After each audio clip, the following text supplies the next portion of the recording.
The Apostle John says, under the inspiration of the Holy Spirit, says, "Then I saw a new heaven and a new earth." And it goes on to describe this new earth. And it says in verse 2, "I saw the holy city, the new Jerusalem, coming down out of heaven from God, prepared as a bride, beautifully dressed for her husband. And I heard a loud voice from the throne saying this, 'Now the dwelling of God is with men, and He will live with them.'" Where? On this new earth.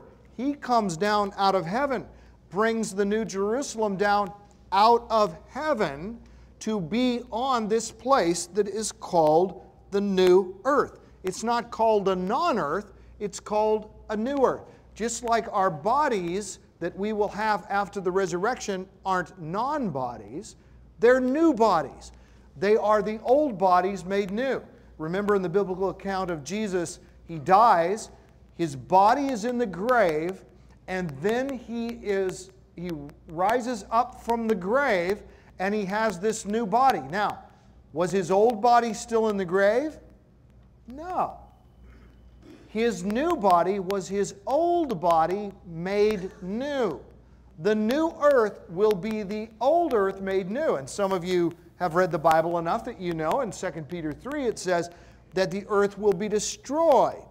Yes, it will be destroyed. In the same way that our bodies are destroyed. When we die, they deteriorate, but a resurrection is coming, and God's going to somehow pull together the DNA, the atoms, the molecules, and bring it all back together again so that we will have the same bodies we have now, but made much better. And you, depending on how you feel about your body, you may think that there's a lot of room for improvement.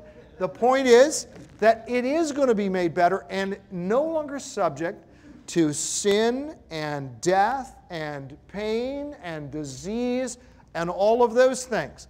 In the same way that God is going to take the old bodies and make them new so that we're the same people but in a better condition than we've ever been in our physical bodies and our minds and our spirits, He is likewise going to take the old earth, which will experience destruction just like the old bodies in the grave and all of that, and He will rise it up, maybe taking its molecules and atoms somehow together and remaking it. It's like one of those great masterpieces that have been, the canvas has been damaged, but now it's repaired and then made better by the master artist than it's ever been. Well, that's exactly what it's talking about in Revelation 21 with this new earth.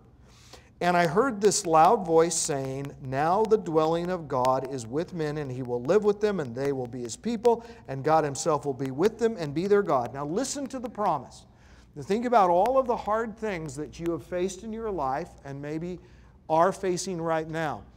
In this room, there are many people who are dealing with everything from personal tragedies and loved ones who are experiencing diseases and maybe a terminal disease that someone here or someone else that you are close to has, a marriage that's on the rocks, bad relationships with kids who are younger or older, bad relationships with parents, certain things in question, financial struggles, all of these things.